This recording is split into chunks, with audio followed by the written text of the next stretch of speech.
everyone, it's Jen Thoden with yourcolorstyle.com, and today on the show I have Kay Patterson. She is the owner of the Organized Soprano, which is a very interesting name, and I actually need to ask her about that. We didn't talk about that when we first met, so I definitely have a question for her on that. She is a professional home organizer, and I'm really, really excited because I haven't had an organizer on the show before.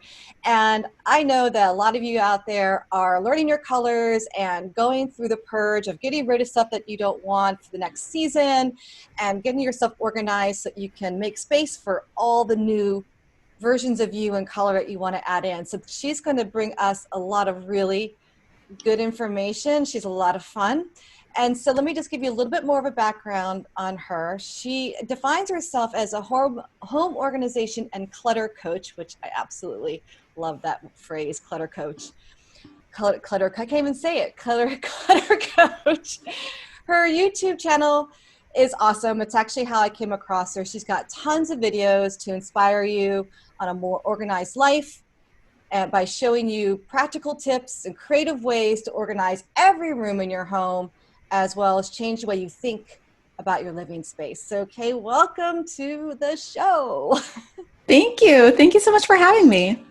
So excited. I'm super excited. I think the audience is really going to get a lot out of this because I bring a lot of people on that are definitely more on the internal piece of stuff, and I think that this is a really interesting topic because it is a lot of internal as far as your mindset about your living space, but also they can take this and take some action right away and do stuff in their house. So, but before we jump into all the goodness, Kay, tell us a little bit more about you and your story and how you got to where you are right now. Well, I'm a professional home organizer, which means I go into people's homes, and now I work virtually also with people and help them solve problems in their home and problems with their home function, and also just aesthetic things as well. And I sort of got into that by accident. I was in school to become. I was in a pre-veterinary program at Harvard Extension. Oh, really? Yeah, because I wanted to be an equine vet, and I had a horse. I was teaching horseback riding. I was very deep into this, and about 2 years into the program, I got injured, and sort of needed to take a step back. And I'd been working in animal hospitals for a while, and I just found out that it just wasn't really what I wanted to do at that time. It just I didn't feel like the people that I worked with were my people, even though I really enjoyed it. It just didn't seem like it fit me. And so I as I was recovering, I needed a new job because I had quit teaching riding. And I discovered that there was a open position at the Container Store, which I had never heard of actually. But I had worked retail for a long time. And I was like, well, this is a retail establishment. I can definitely, probably work there. And I went through a huge round of interviews. They're very selective about who they hire, which is great. And I ended up working in their merchandise processing, which means you wake up at 5 a.m. and you leave at 9 a.m. and it's just basically putting products on shelves. And there's a whole process with that. And it was actually really fun, even though I was waking up at 5 a.m. And then they finally convinced me to go work on the sales floor, even though I was very hesitant because I just didn't want to do retail anymore. But they finally convinced me, and I had a blast. And I was helping people with their problems. They would come in, they'd be like, well, I have this problem with my refrigerator, I needed some help. And I'm like, oh my gosh, I know the perfect product for you. Because I just was in love with all of the products. I had such a good time because I had been touching them so much during merchandise processing. And I had just memorized the whole store.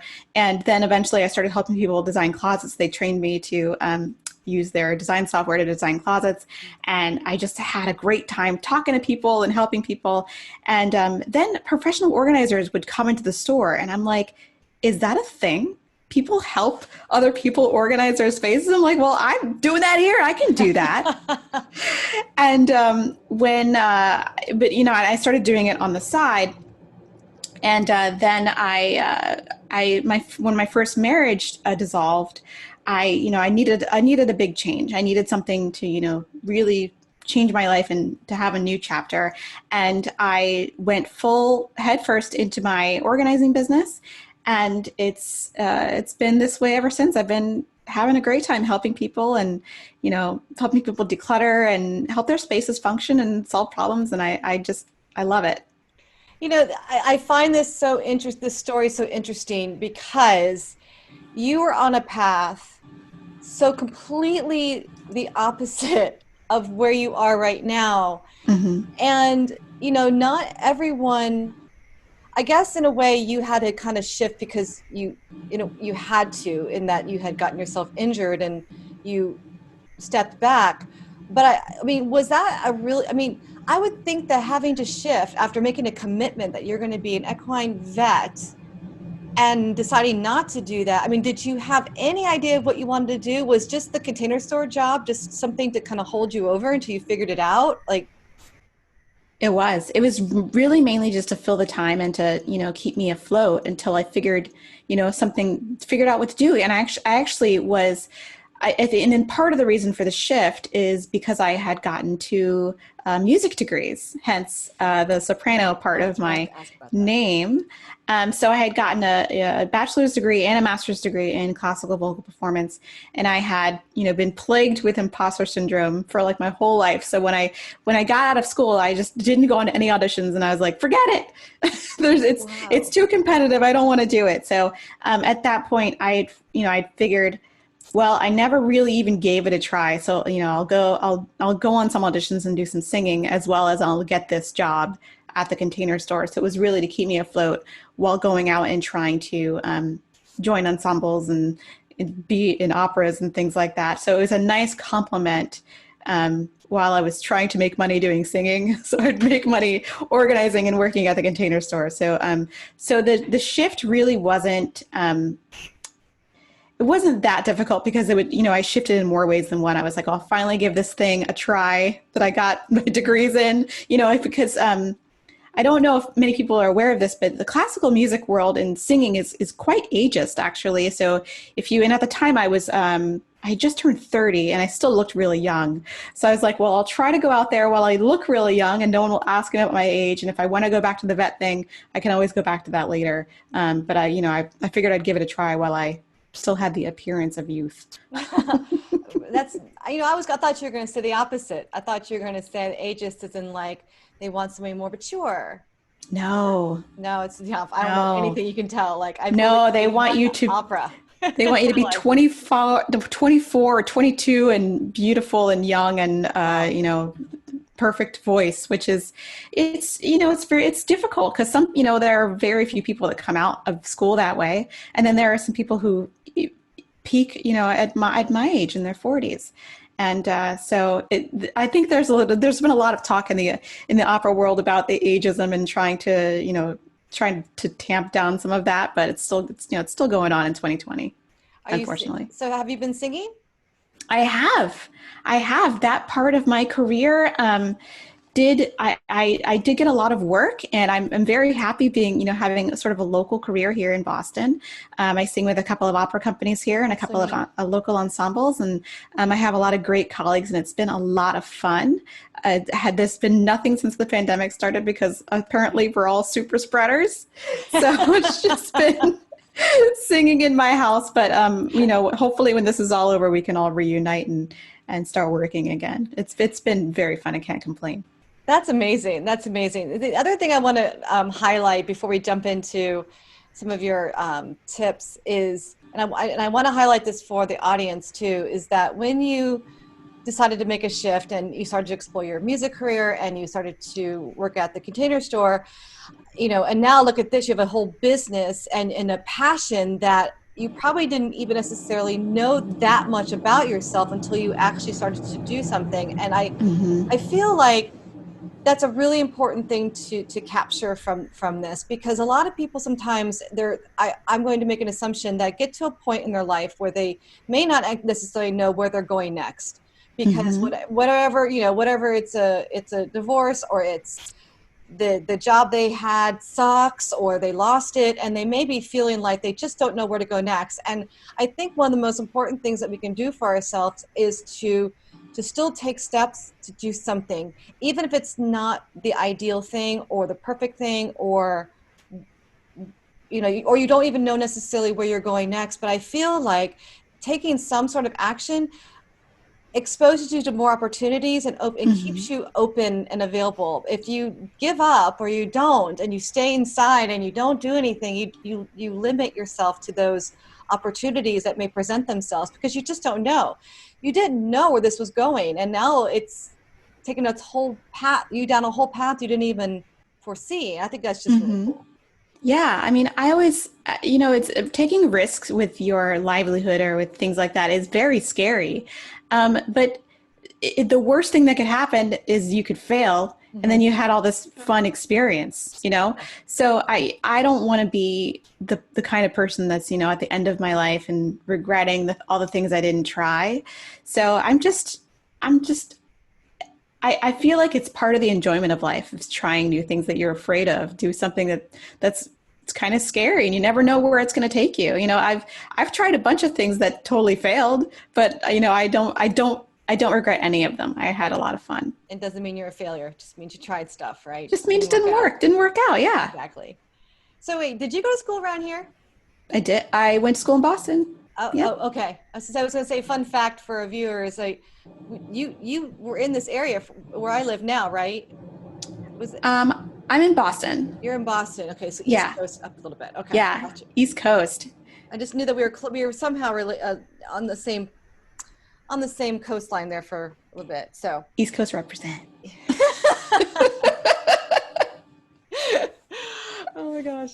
Okay, so let's talk about organization. So there are a lot of people that follow me. They're learning their colors, and they're learning what colors they should avoid, and they're starting to kind of grow into themselves and start to kind of explore new things. So they're going to need to make room for all the new stuff that they're going to bring in, and they're going to want to purge what they don't like. And so I Mm-hmm. would imagine that they're going to want to get to a point where they've got things in a way that really inspires them to be creative and for creative expression. So what can you advise and help them with? Well, the first thing I always say to people is you have to dress for the person you are today, right now, not the person you were 4 years ago who was a different size, perhaps, Mm. or a different style. So, it's really hard for a lot of people to let go of some of the clothes that were part of their, they consider them part of their story, and it is because clothes are sort of your decoration, right? Your canvas. You put little, your clothes are kind of like your paints on your canvas, and you can dress yourself up, and you have memories attached to certain outfits and things like that. And those can be the hardest things to get rid of. So the first thing I always recommend is for people to, if they're organizing their closet, their wardrobe, they need to start by evaluating pretty much everything in that space. So if you're going to clean out your closet, I know it's super overwhelming, but you need to take everything out. Take everything out. If you're super lucky enough to have a garment rack, that's really helpful because it's easy to see everything at the same time. But if you don't, that's okay too. The bed is a great place to stage things when you're looking at them because you can spread them out, and the bed's usually large enough where you can put most of your stuff. But I always advise everybody to take everything out and just evaluate it and notice if you are going through your clothes and it's not your style, or if it doesn't fit you anymore. If you're giving yourself other reasons to keep it, like, oh, I got this on sale, or that's something that stops a lot of people is they got a deal, right? Some of those things even still have the tags on when I go to people's houses. They're like, they really get a thrill out of seeing the white tag and then like the red sticker on it and like the yellow sticker and the green sticker. They're like, oh, I got this, $20. yeah, I got this Diane von Furstenberg for like $20. And I'm like, well, are you ever going to wait? It's more like a trophy, but it's not part of your, normal wardrobe. Those pieces, better off in someone else's hands who's going to appreciate them and wear them. I always love to tell people to make sure that they're not giving themselves Mhm. really unfunctional reasons for keeping things, like, they got a deal or someone gave it to them. That's another reason people keep items, is that, it's a gift from my friend and Yeah. I would feel bad if I gave it away. But I'm like, well, would your friend rather you kept it out of guilt? Or would your friend rather it go to someone else where they could appreciate it? And I've gotten to the point, and my friends and family know this, where I'm very honest at the point of gift giving. If I'm very close to the person, and it is, I won't ever use it or wear it. I say, this is awesome. I'm so appreciative. But I don't think that I'm going to be the right recipient for this particular gift. I'm like, maybe we can, I can exchange it, or I know the perfect person who would love this. So are you going to be hurt if I give it to someone? If it's someone I'm really close to. If it's someone I'm not close to, then I can pretty much do that in private. Right. But it does help if there's someone you're really close to, because then they don't keep giving you the same gift over and over, and they're like, because that can be a real problem for people. If your mom gives you, a red sweater because one day she thought that you loved red sweaters, and then every birthday and Christmas and Hanukkah you get that same sweater again or something like it, and you're like, one day you just need to sit her down and say, I'll never wear a red sweater, but I'd love a blue one. I'd love that one. I just need one sweater.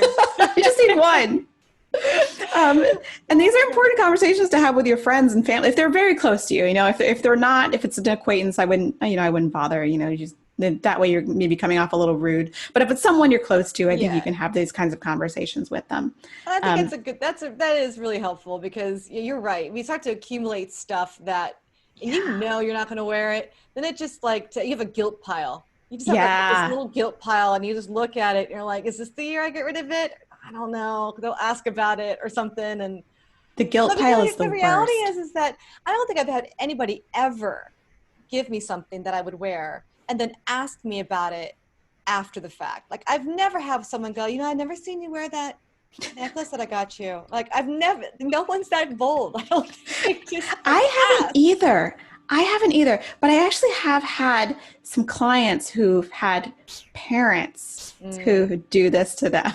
Parents and siblings and aunts and grandparents. There's something about the family that's so funny, because I'm like, well, is she going to know if you don't have this anymore? You're like, yes, they come and they come and ask after their gifts, which I don't think is very healthy, but it's just, it's something that happens to people on occasion. It's shocking. Well, and so good tip. And you had said just a little bit earlier to make sure that you're dressing for yourself today. That includes your size. And this is hard for all of us, I think, men and women, because we always secretly desire that we have a different body, or that, I'm in the process of losing weight. I get, I hear that a lot, and I get it, because I go through this, we all go through kind of the same thing. But I think at some point you just have to go, okay, seriously, if these jeans, can you get another pair when you're ready to get into that size again? Because it's time to go. And so I admit I've kept a few pairs of pants that now, in fact, are in the pile now for donations. I'm like, I'm just literally never going to wear them, because now not only are they just not the right size, they're like, it's been years, so they're not even the right style. So even if I could fit in them and be like, woohoo, I did it, I fitted them. No, I'm going to never wear them anyway.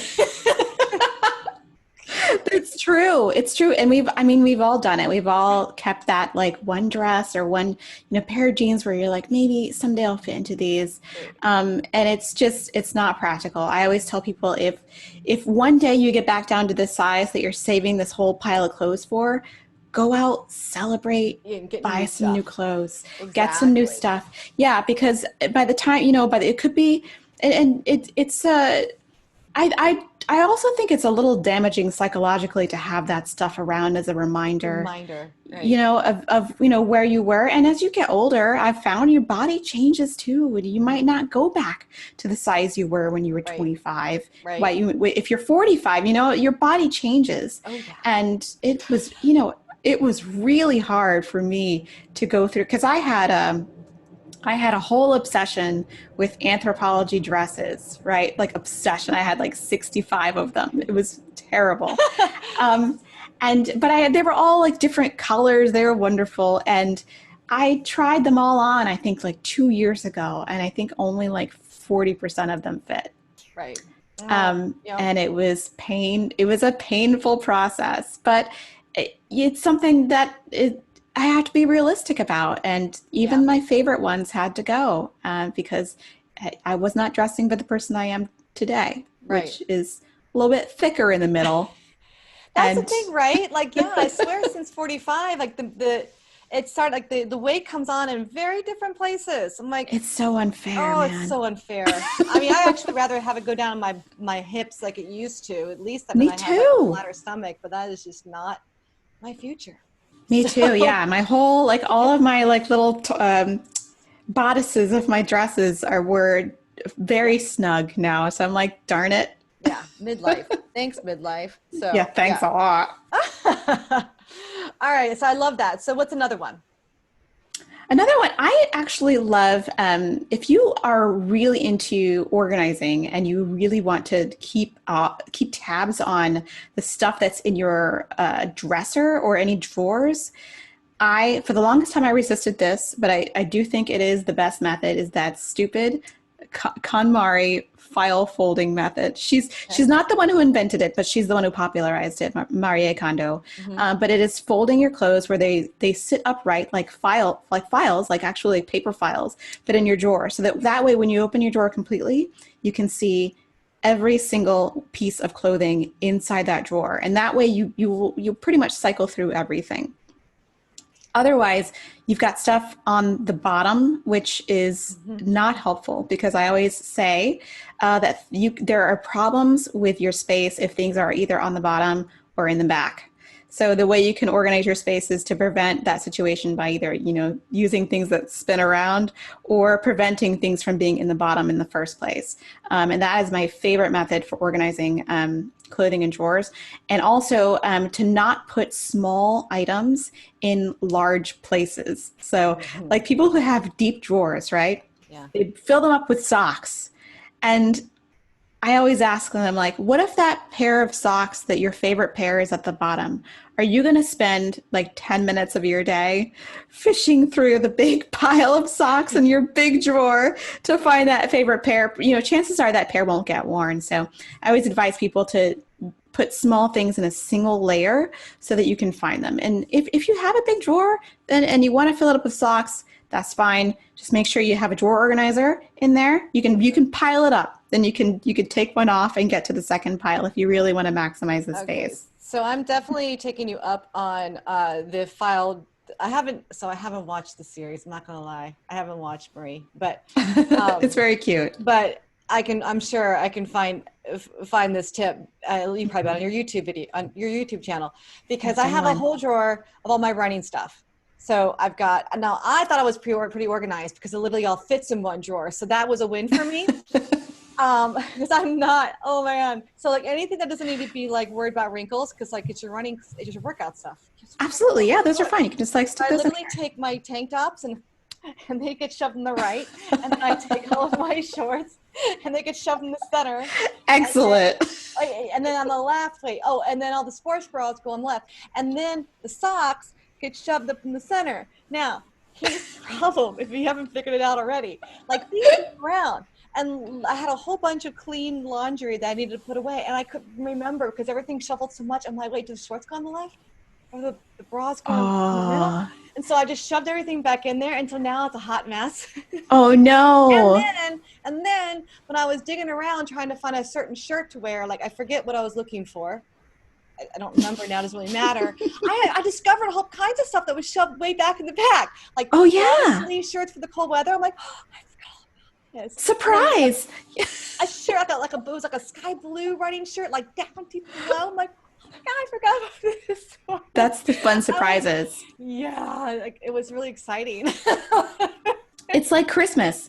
But the whole thing with that is, yeah, I mean, I actually have a drawer full of athletic clothes too, and they're fun because you don't really have to fold them, right? Because they don't really get wrinkled. But I sort of quasi fold them, and I do the file fold, and I have a little system where, like, all the bras go on the left, and the pants go on the right, and it looks really nice. And the thing about the file folding that's the most high maintenance is it will tend to get a little messy after a few weeks of pulling things in and out.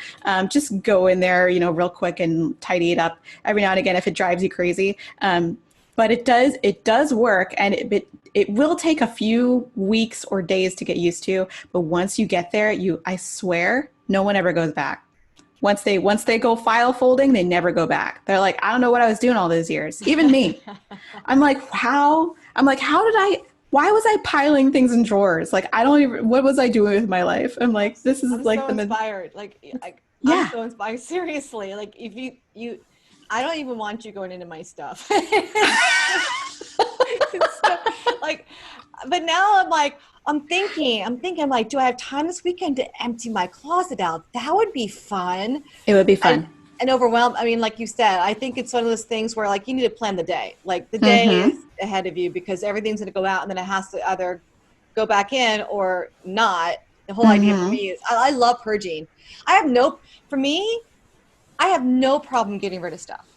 That's awesome. None at all. It's oh, I bought that last week, but I just don't like it. So, and maybe, I don't know if it's, I think that is also psychological though, not necessarily a problem, but it's sort of my mom was always really good at keeping things very organized. I did not get this gene.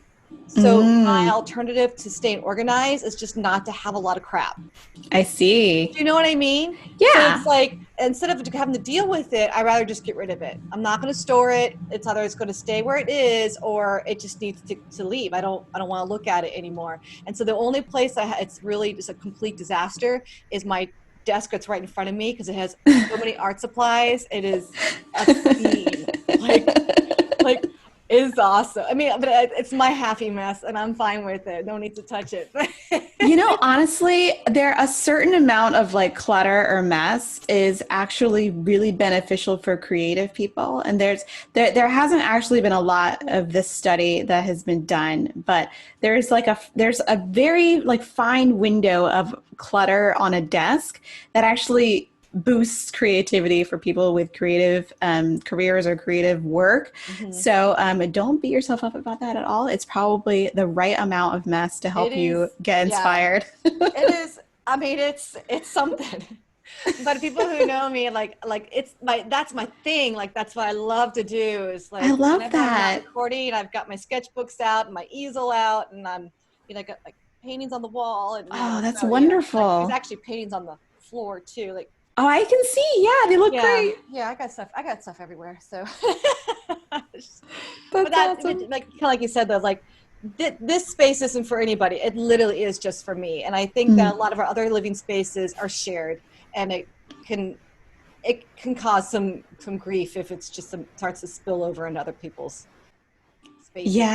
And lives. So, especially if it's clothes, then it's then you're asking for trouble. Socks on the floor, coats everywhere.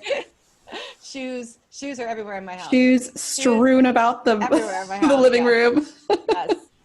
Yeah. And I mean, anyways, so to recap for everyone is if you're going to do the closet, take everything out first and then get real with yourself, right? Get real.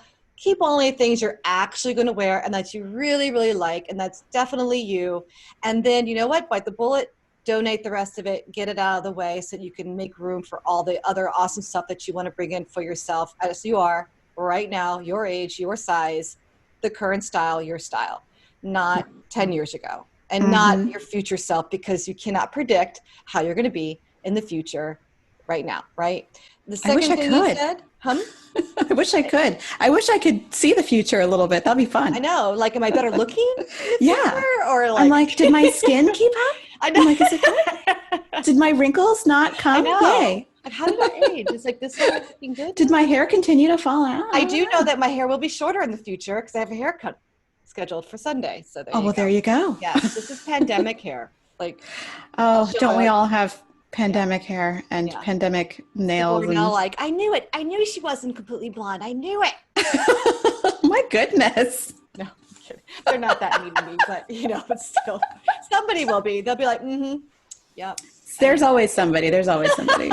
There is. And then you said the file folding method. So that is key. I'm totally going to go try that and do that.